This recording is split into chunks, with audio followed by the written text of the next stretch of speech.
Bonjour toujours. On est maintenant dans une rencontre directe avec Laurent Gounel, que vous connaissez certainement parce qu'il y a 2 ans, il était à Bucarest et nous avons lancé un livre ensemble. Nous voilà encore pour fêter le fait qu'entre-temps, les lecteurs roumains peuvent déjà lire 5 de vos livres et il attend pour l'automne la traduction en roumain du roman qui est le plus neuf et qui va voir bientôt la lumière dans les librairies françaises. Il s'agit de Intuitio.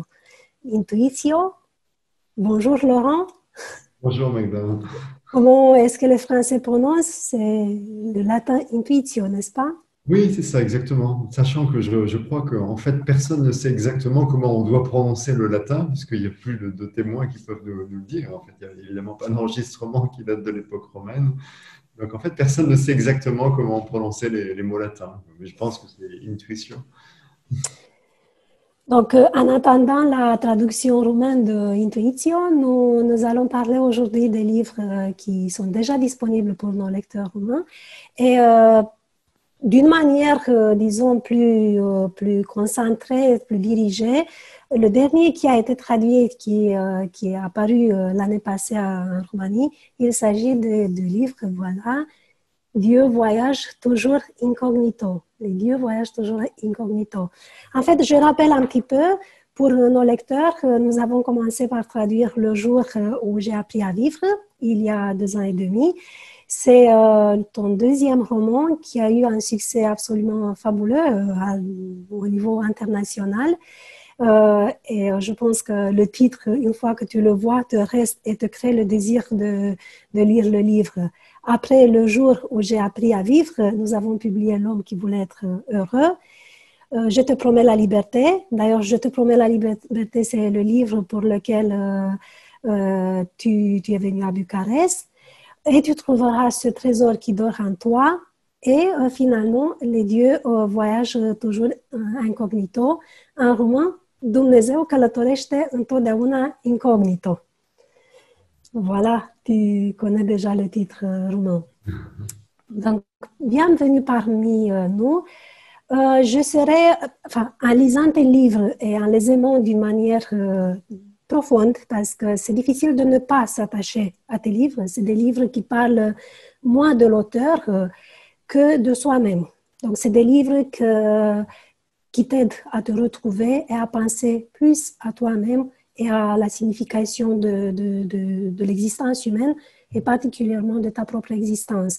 Donc, en lisant tes livres, bien sûr que la tentation d'aller lire la biographie que tu as parcourue dans ta vie était extrêmement forte. Et alors, je vais ouvrir la discussion en te proposant de nous raconter un petit peu comment est-ce que tu as fait ce passage, parce qu'il s'agissait d'une grande transformation dans ta vie. Tu avais commencé professionnellement ta carrière du côté des finances et voilà, aujourd'hui, tu es un auteur très connu et entouré de plusieurs romans.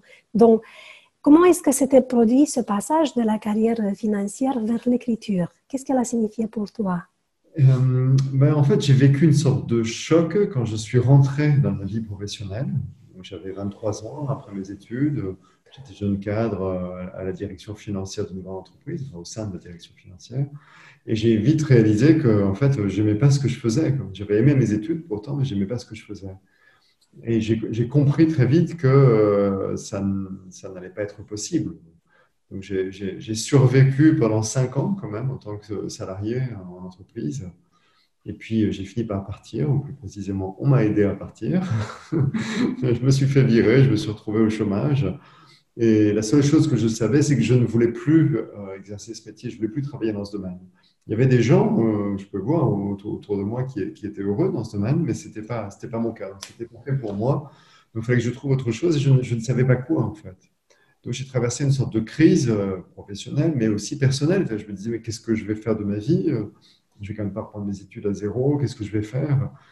Et donc, ça a duré un certain temps. J'ai fait une déprime, une petite dépression. J'ai essayé de me débattre, de monter des projets qui ne marchaient pas non plus. Puis jusqu'à ce que finalement, je réalise que ce qui m'avait toujours plu, c'était les relations humaines, c'était l'être humain, la matière humaine. Et c'est vrai que ça faisait plusieurs années déjà qu'en parallèle de mon travail, je me formais à la psychologie, au développement personnel. Et je me suis dit, mais finalement, le bonheur, c'est de faire de sa passion son métier. Et j'ai décidé voilà, d'en faire un métier. Et donc, je suis retourné me former pour devenir formateur et consultant en relations humaines. Et j'ai exercé ce métier pendant 15 ans. Et ces 15 ans pendant lesquels je continuais de me former moi-même. Quand je dis me former, ce n'est pas exactement le terme. J'étais vraiment sur un parcours de connaissance de soi, de développement personnel et spirituel. C'est aussi une période pendant laquelle je me cherchais des mentors. J'avais besoin d'aller rencontrer des personnes qui pouvaient m'apporter quelque chose, quelque part me révéler à moi-même. Donc c'est pour ça que j'ai fait beaucoup de voyages en Asie, en Amérique, un peu partout, et pour rencontrer des gens qui pouvaient me nourrir. En fait, j'avais vraiment besoin de comprendre des choses sur moi, sur les autres, et sur le monde, et sur le sens de la vie. Et puis, et donc, ça a duré 15 ans en parallèle de mon nouveau métier. Et puis, je crois qu'un jour, quand on reçoit beaucoup, à un moment donné, on comprend qu'on ne peut pas garder pour soi ce qu'on a reçu, ne serait-ce que parce que tout le monde n'a pas forcément les moyens de parcourir le monde, d'aller à la rencontre de sages, d'enseignants. C'est pas à la portée de tout le monde. Et je me suis dit, il faut diffuser cette information. Parce Mm. que ces enseignements que j'ai eu la chance de bénéficier, je ne peux pas les garder pour moi. Ça ne m'appartient pas. Le savoir n'appartient à personne, en fait. Et donc, ma mission, c'est de le faire circuler, quoi, de redonner ce que j'ai reçu moi-même. Et c'est comme ça que j'ai décidé de prendre la plume et d'écrire pour pouvoir partager tout ce qui, moi, m'avait permis de passer une situation où j'étais malheureux. Alors, professionnellement, je l'ai évoqué, mais pas que professionnellement. J'étais plutôt mal dans ma peau quand j'étais jeune adulte, pas à l'aise dans mes relations aux autres. Oui, j'étais maladivement timide. Puis je me connaissais mal. Donc j'avais pas mal de problèmes, quoi. Et dans la mesure où j'ai réussi à me libérer de ces problèmes et à avoir une vie équilibrée et épanouissante, je me suis dit, mais c'est à la portée de tout le monde, quoi. Donc il faut faire passer le message. Et j'ai eu envie de faire passer ces messages. Oui, c'est intéressant parce que si en lisant le livre, on est forcément poussé vers soi-même et on pense à soi-même, il est impossible de ne pas penser, après avoir fini le livre, combien de personnages qu'on venait de rencontrer dans le livre se retrouvent dans l'auteur lui-même et dans son expérience. Ouais. Mais je voulais te demander quelque chose parce que donc c'est pratiquement tu as publié ton premier roman à 42 ans, comme tu disais, 5 ans dans l'entreprise et après 15 ans, donc c'est un trajet assez long. Finalement, c'est un acheminement vers l'écriture que tu as vécu qui a apporté de la substance intérieure aussi. D'habitude, lorsqu'on change, les gens veulent le changement comme quelque chose de dramatique, on ne peut pas s'empêcher tous, mais comme une rupture. Oui. En même temps, après avoir dépassé, après avoir fait le pas, on se rend compte qu'il y a beaucoup plus de continuité que de rupture, je pense. Donc, c'est une question parce que je suis curieuse. Quelles sont les choses les plus importantes de l'expérience que tu as rejetée qui t'ont aidé à te retrouver? Quels sont les éléments les plus importants de l'expérience que j'ai Qu'est-ce reçue? que tu as gardé de toi? Oui, de toute En ça. fait, il y a une différence entre qui nous sommes au niveau identitaire, qui je suis, quoi, et ce que nous faisons. D'accord? Là, je peux faire des choses qui n'ont rien à voir avec qui je suis. Ok. La seule chose, c'est que l'épanouissement se trouve lorsqu'il y a une forme d'alignement entre qui je suis, entre ce en quoi je crois, mes valeurs, mes compétences que je mets en œuvre au quotidien dans mes actions. D'accord? Donc, vraiment, il y a une forme d'alignement. Quand il y a cet alignement, à ce moment-là, je ressens une sorte de puissance personnelle et en tout cas d'épanouissement. D'accord? À l'inverse, quand on fait des choses qu'on n'aime pas faire et qui ne répondent pas forcément à nos valeurs ou qui ne servent pas à nos valeurs, ce qui était mon cas quand j'étais dans la finance, d'accord? Moi, je passais mes journées à analyser des documents, faire des calculs, et j'avais le sentiment que ça servait pas à l'humanité, quoi. Ça ne servait à personne. En fait, c'était juste des informations qui allaient être relayées. Alors, c'est un peu faux, puisque en fait, c'est utile dans une entreprise, chacun a son rôle à jouer, et moi, c'était le mien en l'occurrence. Mais disons que ça ne répondait pas à ce qui est chez moi une valeur phare. Cette valeur phare, c'est l'évolution et le partage. J'ai deux valeurs très importantes en moi. Des valeurs, ce qui est important pour nous.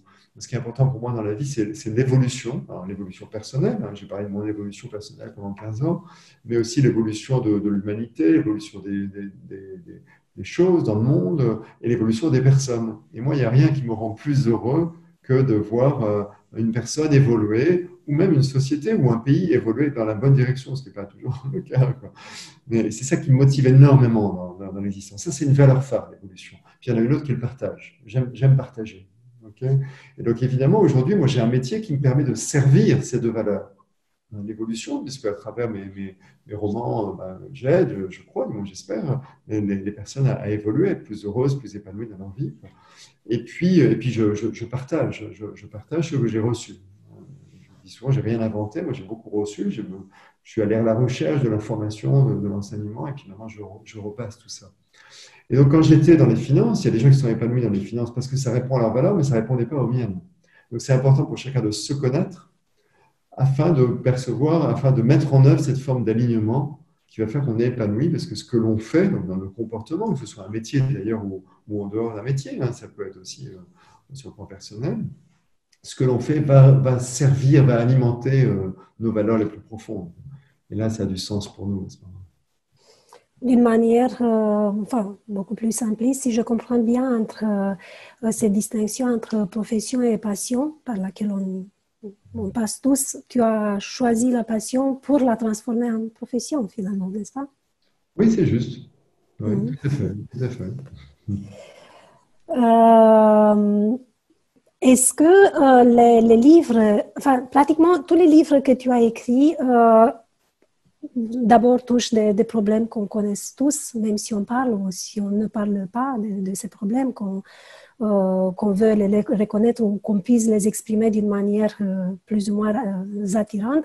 Il s'agit de devenir soi-même, de l'accomplissement, de acquérir sa propre liberté, ou d'une manière moins esthétique, disons, il s'agit de la tristesse, du manque de confiance en soi, du fait qu'on réalise que, enfin, à un certain moment de la vie, peut-être l'estime de soi n'est pas telle qu'on voulait qu'elle soit, de la sensation de dépression qu'on a quelquefois, donc on ne peut plus retrouver le sens ou le plaisir de la vie.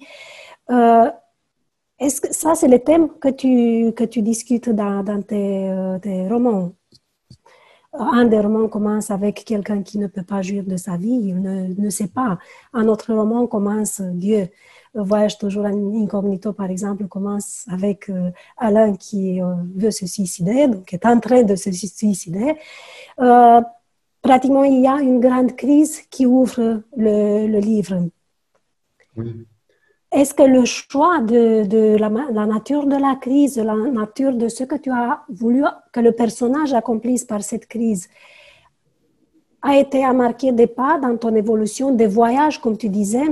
Enfin, la question me vient parce qu'à un moment donné, un des livres, L'homme qui voulait être heureux, c'est un livre qui se passe à Bali, n'est-ce pas? Et donc, est-ce que toi, tu as fait ce chemin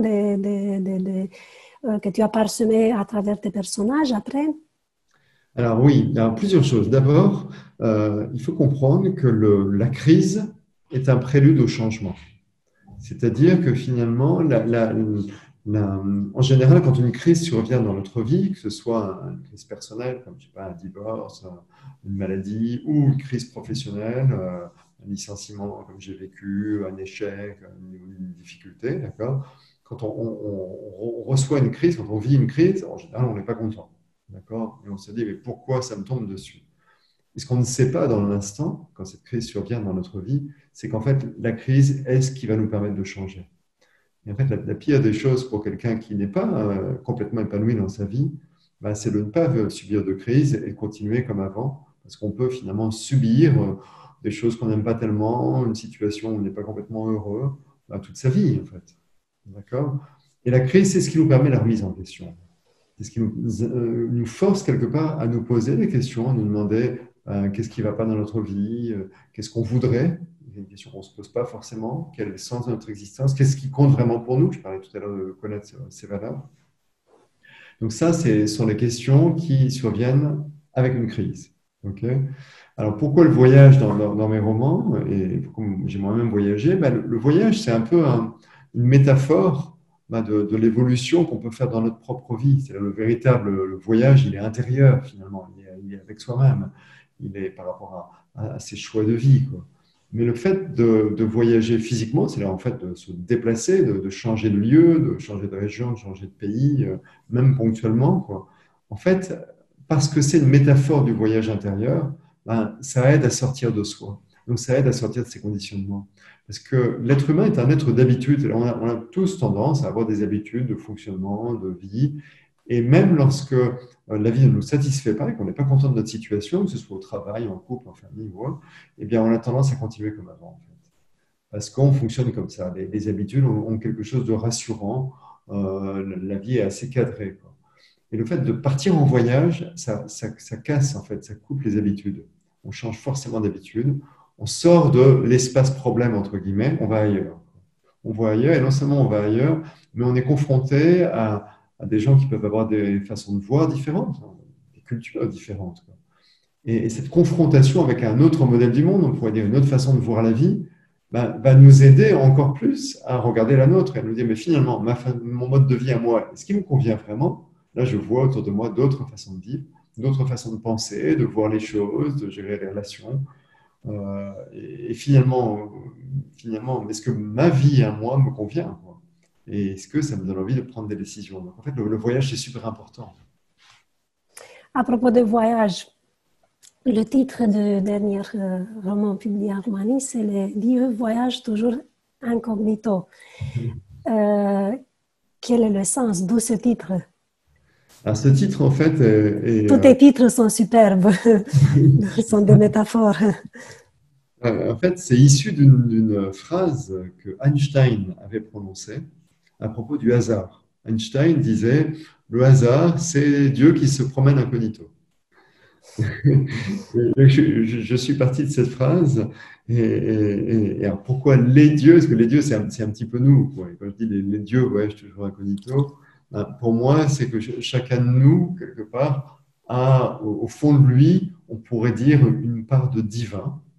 D'accord, même si ça ne correspond pas toujours, et à tort d'ailleurs, je crois, à la vision chrétienne, où on a une vision plutôt dualiste de la spiritualité. On voit Dieu en dehors, quoi. Il y a Dieu qui nous regarde, on s'adresse à Dieu pour demander des choses.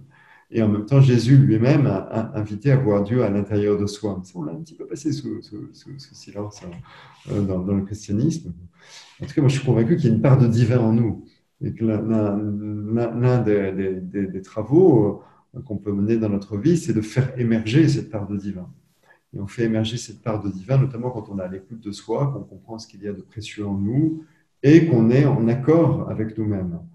Et qu'on évolue. C'est là quand on évolue et qu'on est mieux dans notre vie, plus épanoui, plus heureux. Ce n'est pas une démarche égoïste, contrairement à ce que certains pensent parfois. Parce que finalement, quand je suis plus épanoui, c'est que je suis à ma place. Hein, il y a une expression en français qui est de dire quand je suis heureux dans ce que je fais, par exemple, je suis enthousiaste. Et les racines grecques ou latines, je ne sais plus du mot enthousiaste, ça signifie avec Dieu, être avec Dieu. C'est quand je suis heureux dans ce que je fais, quand je m'épanouis dans mes actes, qu'ils soient professionnels ou personnels, je suis quelque part avec Dieu. Donc il y a cette notion divine. D'accord, j'exprime le divin qui est en moi.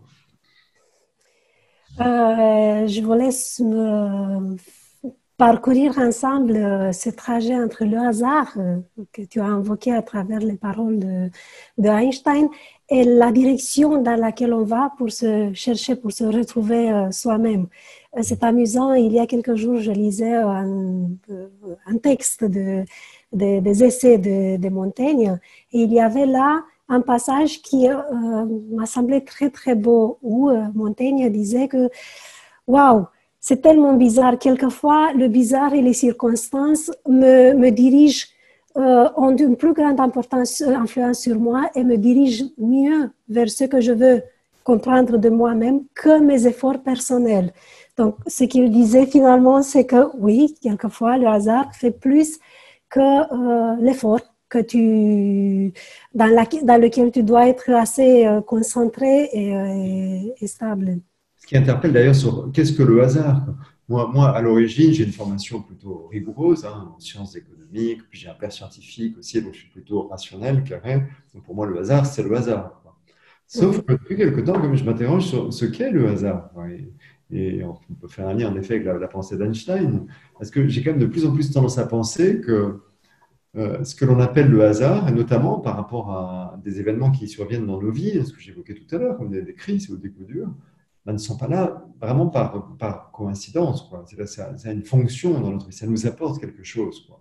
Comme si finalement parfois on n'arrivait pas à avancer dans nos vies juste en se concentrant et en réfléchissant dans la tête, dans le mental. Donc finalement en laissant aller un certain nombre de choses, ben, le hasard, donc la vie, l'univers, Dieu, appelez ça comme vous voulez, quoi, met sur notre chemin un certain nombre d'événements qui vont nous permettre d'avancer. À propos de ces hasards qu'on affronte, je dois souligner qu'il y a une chose que j'ai beaucoup aimé dans tous tes romans d'ailleurs, parce que c'est un leitmotiv, c'est le fait qu'il y a toujours un guide spirituel qui apparaît. Soit qu'il s'agit d'un conseiller, d'un thérapeute, d'un sage, comme dans l'homme qui voulait être heureux, ou même dans une personne plus âgée qui est sage, comme dans l'homme qui voulait, le jour où j'ai appris à vivre. Donc, il y a toujours ce guide spirituel qui nous aide. Qu'est-ce qu'il signifie? Est-ce qu'on ne peut pas, est-ce que c'est tellement difficile de se trouver soi-même sans avoir la chance de retrouver un guide? Je pense que c'est difficile d'évoluer soi-même s'il n'y a pas un déclencheur extérieur. Alors, ce déclencheur, ça peut être, comme tu dis, un thérapeute, un guide, un psy, pourquoi pas un prêtre, je ne sais pas. Ça peut être un livre aussi, ça peut être parfois un film. Parfois, on va regarder un film et il va y avoir un déclencheur. L'histoire va avoir un écho particulier en nous et va induire une amorce de changement, un début de changement. Avoir quelqu'un, en tout cas, une forme humaine qui nous aide à un moment donné, c'est assez fondamental, je crois. Ne serait-ce que parce que on n'a pas facilement conscience de nos propres schémas. On n'a pas forcément conscience de notre façon de nous voir nous-mêmes, de voir les autres et de voir le monde. Ça, c'était le thème de mon précédent roman que tu as publié, Je te promets la liberté, sur la personnalité qui nous amène à réaliser qu'en fait, on voit le monde à travers une sorte de paire de lunettes. Et cette paire de lunettes a des verres qui sont comme un prisme de la réalité. Ça nous amène à voir une vision déformée de la réalité, mais on ne le sait pas.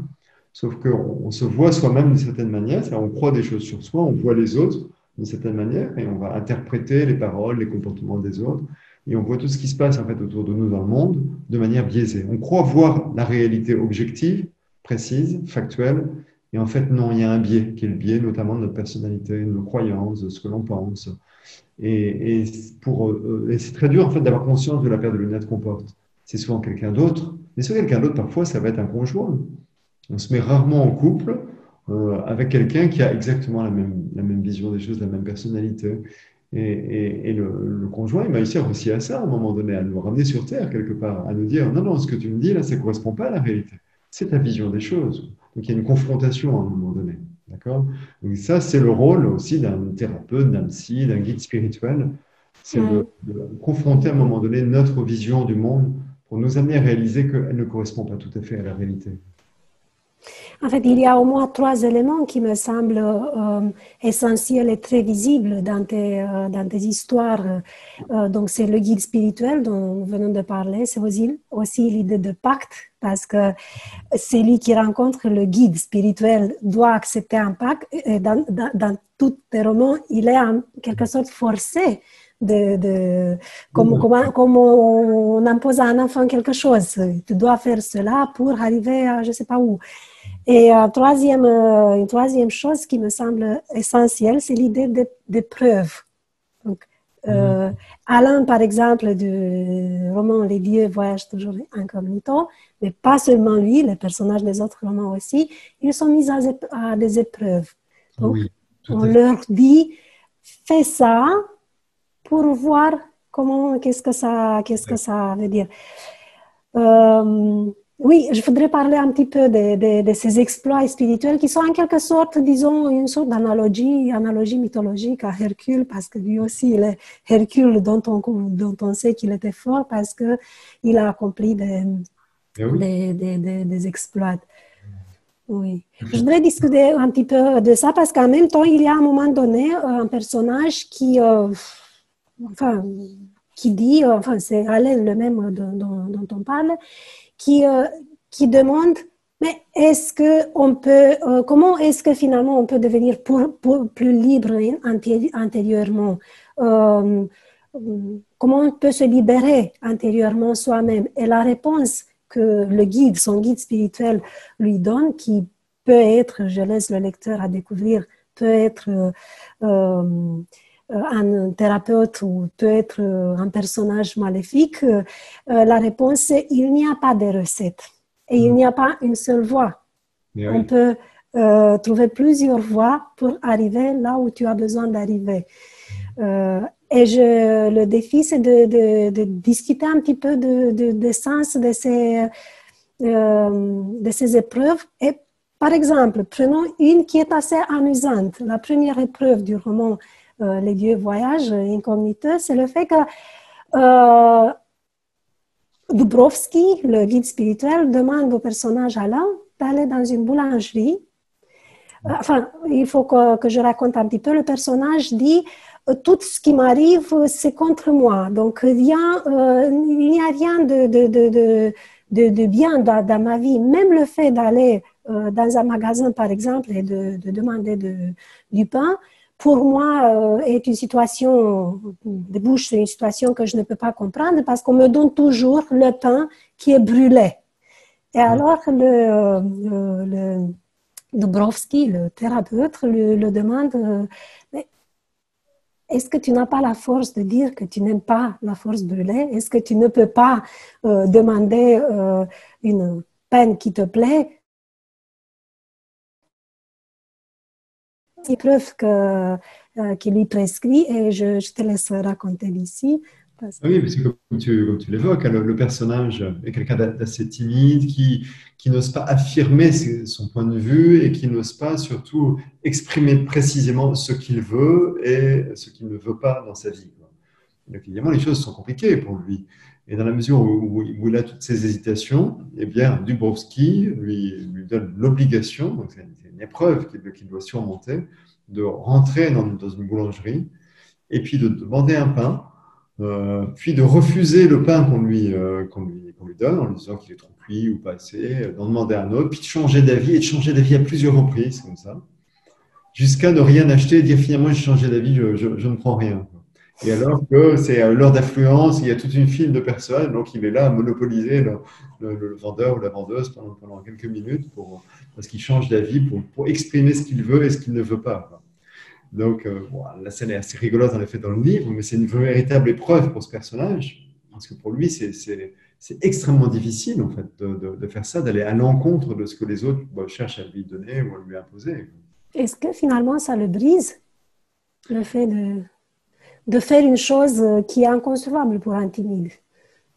Ben, en fait, dans la vie, pour évoluer et pour avoir la vie qu'on souhaite, quoi, il y a un prix à payer, quoi. C'est ça qu'il faut comprendre, quoi. C'est qu'il y a un Mm. prix à payer. Quand je dis prix à payer, j'entends par là que rien n'est facile et coule de source, quoi. Il y a des efforts à faire. Quoi que ce soit, quel que soit le domaine, il y a des efforts à faire.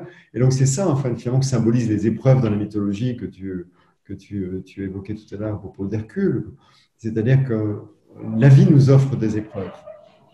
Et là, il y a deux attitudes possibles. Soit on esquive l'épreuve, on s'arrange pour ne pas faire face à ce qui nous fait peur, à ce qui nous gêne, à ce qui est coûteux pour nous. Et à ce moment-là, on aura toujours la même vie, on n'évoluera pas et on risque d'être insatisfait tout le temps. Soit à un moment donné, on trouve soit le courage d'affronter nos peurs, d'aller dans le sens de ce qui est difficile pour nous. Et ça nous permet d'évoluer, en fait. La notion d'épreuve, elle est essentielle dans l'existence. Et d'ailleurs, quand on regarde, quand on s'intéresse, comme le font les anthropologues, aux sociétés primitives, on se rend compte qu'autrefois, dans ces sociétés, et dans les rares qui subsistent encore aujourd'hui, il y a ce qu'on appelle des rites initiatiques. C'est-à-dire, par exemple, à partir de l'enfance, pour accompagner l'avancée de l'enfance vers l'âge adulte, eh bien, ce parcours est parsemé d'épreuves et de rites initiatiques, et parfois qui sont difficiles et parfois même dangereux. Mais à un moment donné, c'est parce que l'enfant, puis l'adolescent, puis l'adulte va réussir ces épreuves, va franchir ces passages que sont les rites initiatiques. C'est ce qui lui permet aussi d'évoluer dans la vie, quoi. Donc, dans certaines tribus, par exemple, on va demander à des jeunes gens de sauter du haut d'une tour en étant attachés par le pied, par la cheville, avec ce qu'on appelle aujourd'hui un élastique. Hein. On fait des sauts élastiques, par exemple. Et ben, on trouve ça dans des sociétés primitives, ou alors sauter dans l'eau depuis un point très haut, d'un rocher très haut. Donc, une épreuve qui est difficile. Le point commun de toutes ces épreuves, c'est qu'elles sont difficiles. Ça demande du courage à un moment donné pour la surmonter. Et parce qu'on a surmonté ses peurs, ses angoisses, et qu'on a réussi le rite de passage, eh bien, on est passé de l'autre côté, on a franchi une étape dans la vie. Et à notre époque, je trouve qu'on a tendance, et moi-même d'ailleurs en tant que parent, à faciliter la vie des enfants, faire en sorte que leur enfance soit confortable. Et en fait, ce n'est pas un cadeau qu'on leur rend. C'est vraiment important dans la vie de réaliser qu'on a réussi à surmonter une épreuve. Oui, je pense que dans la vie réelle, les épreuves, c'est nous-mêmes qu'on les choisit. On les choisit certainement d'une manière inconsciente. Et alors, peut-être que dans la vie réelle, le rôle du guide spirituel, soit-il parent ou autre chose, c'est plutôt de diriger l'autre dans l'épreuve qu'il a choisie, dans l'épreuve que le client a choisie.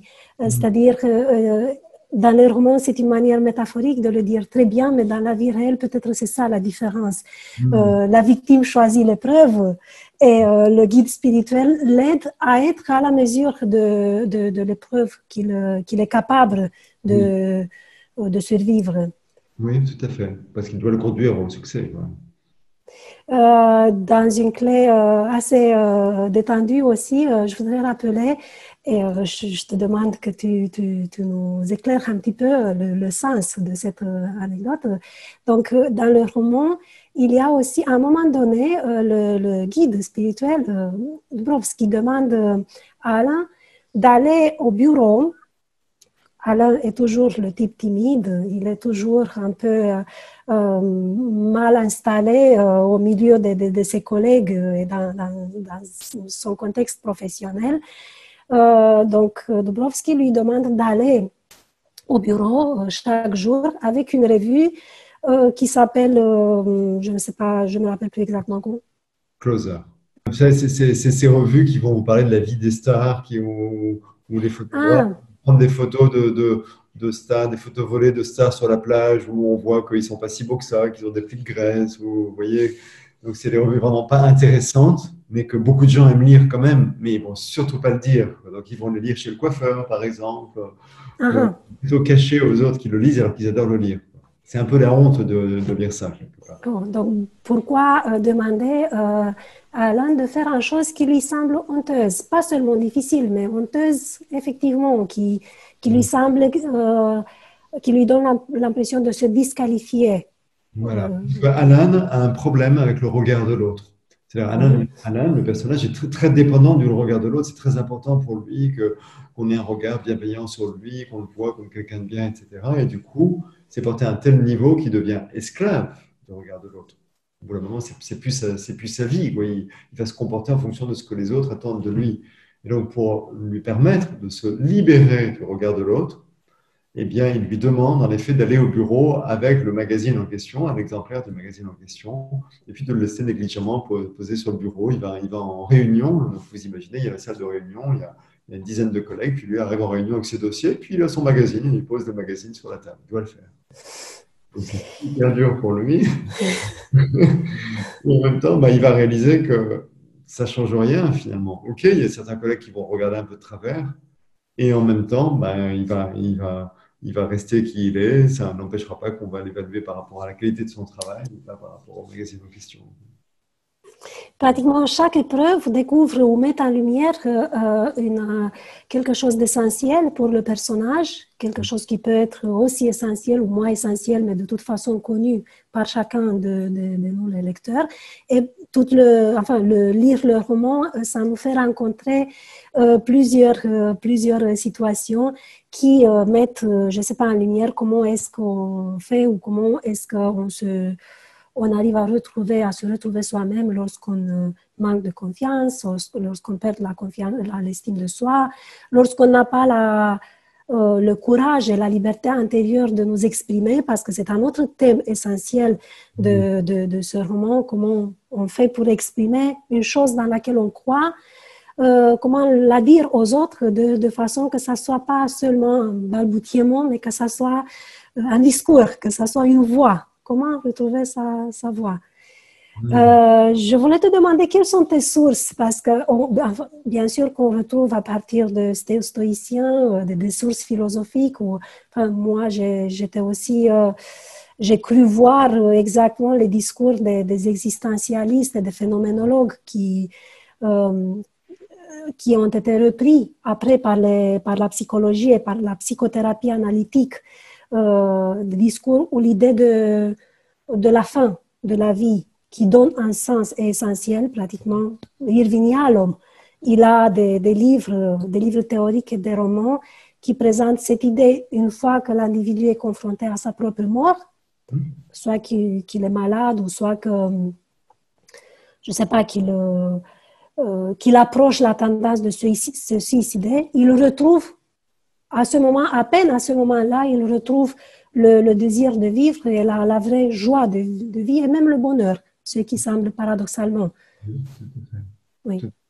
Moi, au niveau des sources, en philosophie, tu as cité les stoïciens et c'est vrai que les stoïciens m'ont beaucoup influencé, m'influencent encore. Pourquoi? Parce qu'en fait, c'était un peu les premiers philosophes, non seulement à s'intéresser à la question de l'épanouissement et du bonheur, mais aussi à considérer que l'individu pouvait prendre en charge lui-même son bonheur. Là où d'autres pensaient déjà à l'époque que ce n'était pas à l'individu de prendre en charge son bonheur, c'était à la société. C'était au gouvernement, c'était à l'État quelque part de faire en sorte que les individus puissent être heureux. Alors que les stoïciens s'interrogeaient sur comment chacun peut prendre en charge sa vie finalement. Donc évidemment, ça me parle, ça correspond à ma vision des choses. Donc ça, c'est vraiment sur le plan philosophique, sachant que moi, après, en philosophie, je me suis aussi beaucoup intéressé à des courants orientaux comme Lao Tzu, qu'on peut considérer aussi comme un philosophe, ou encore Blaise Pascal. Il y a pas mal de philosophes qui m'ont influencé. Sur le plan psychologique, moi, je me suis intéressé vraiment à différents courants de pensée, parce qu'il y a des choses à prendre un peu partout, je dirais. Même si dans ce domaine-là, on observe un peu des chapelles, c'est-à-dire des courants fermés, un peu comme des écoles de pensée où chacun va penser qu'il détient la vérité, puis se méfier un peu des autres écoles de pensée. Donc moi, je me suis intéressé à différentes écoles de pensée. Je pense par exemple à la PNL, programmation neurolinguistique, à l'analyse transactionnelle, à l'hypnose érectionnienne, à la spirale dynamique, à l'énéagramme, vous voyez, un certain nombre d'écoles de pensée. Et j'ai pris en fait tout ce qui me semblait pertinent, sachant que quand je travaillais sur moi, je recherchais des outils assez concrets. Je voulais avancer, je voulais des réponses. Je ne voulais pas seulement analyser mes problèmes, comme on fait en psychanalyse par exemple, pour comprendre que mes difficultés ou mes problèmes venaient de mon enfance, de ma mère, de mes grands-parents, de je ne sais où. Moi, je voulais changer ça, je voulais résoudre mes problèmes. D'accord? Donc, je me suis intéressé vraiment à tout ce qui pouvait me fournir des outils d'évolution. Et c'est ça que je réutilise dans les romans. Pour les passionnés de la psychologie, théorique aussi, dans les dieux voyage incognito, il y a à un moment donné, j'ai beaucoup aimé l'histoire qui fait se rencontrer théoriquement, bien sûr, deux courants de pensée, la psychologie cognitive comportementale et la psychanalyse lacanienne. Donc, pour les lecteurs, c'est très sympa cette rencontre imaginaire entre les Américains d'un côté et Lacan qui qui pratiquait des séances mystérieuses et esthétiques de plus en plus chères et de moins en moins courtes. Tout à fait. À propos des épreuves dont tu parles dans tes livres, il y a une qu'on rencontre souvent et qui est spéciale. Les personnages qui sont en quête de soi reçoivent à un moment ou à un autre une épreuve qui consiste à écrire, qui consiste à écrire dans un journal ou sur un papier, je ne sais pas, un numéro, 3 choses que tu as bien fait aujourd'hui, et écris ça pendant un mois, disons, ou quelque chose comme ça. Comment est-ce que, comment est-ce que tu penses que l'écriture t'arrive? Est-ce que l'écriture est une voie particulièrement importante dans ce voyage spirituel que chacun d'entre nous mène? Je ne sais pas, mais je pense parce que l'écriture, c'est pas anodin en fait. Ça permet d'extérioriser un certain nombre de choses. Et le fait de les coucher sur papier, en fait, c'est un petit peu comme si on pouvait voir nos pensées, essayer de se matérialiser sur le papier visuellement. Ça, c'est une première chose. Une deuxième chose, c'est que mon expérience de l'écriture m'amène à réaliser que tout ce qui sort, tout ce que l'on écrit, ne vient pas de notre cerveau, bizarrement. Euh, on me pose souvent la question de mon inspiration. Où est-ce que je trouve mon inspiration pour les histoires? Alors, il y a certes une réflexion, puisque j'écris des histoires qui ne sont pas uniquement de la fiction, mais qui visent à transmettre des messages, des outils qui sont utiles pour les gens. Mais néanmoins, il y a quand même la partie romanesque. Donc, d'où viennent tous ces personnages, etc. Et en fait, je n'ai pas la réponse. Mais ça ne vient pas de mon cerveau. Et d'ailleurs, je peux vous raconter une anecdote qui illustre ça. J'ai une amitié avec un écrivain français qui s'appelle Bernard Werber, qui est peut-être traduit Oui. en et donc on se voit régulièrement, mais on ne se parle jamais du livre qu'on est en train d'écrire. Je crois que chacun est assez secret par rapport à ça. Donc on n'échange jamais un seul mot sur ce qu'on écrit. Sauf que lorsque j'ai publié Je te promets la liberté, en France, il est sorti 2 jours après un livre de Bernard Werber qui s'intitule La boîte de Pandore. Et à l'apparition de nos livres, on s'est offert nos livres. Dès qu'il m'a offert son livre, je me suis plongé dans la lecture et là, j'étais complètement ahuri, enfin, j'en revenais pas. Pourquoi est-ce que son histoire se passe sur un bateau? Mon histoire se passe sur un bateau. Son bateau porte un nom mythologique, la boîte de Pandore. Mon bateau porte un nom mythologique, Pygmalion. L'histoire, c'est l'histoire de quelqu'un qui change de vie tous les jours sous hypnose, en visitant des vies antérieures.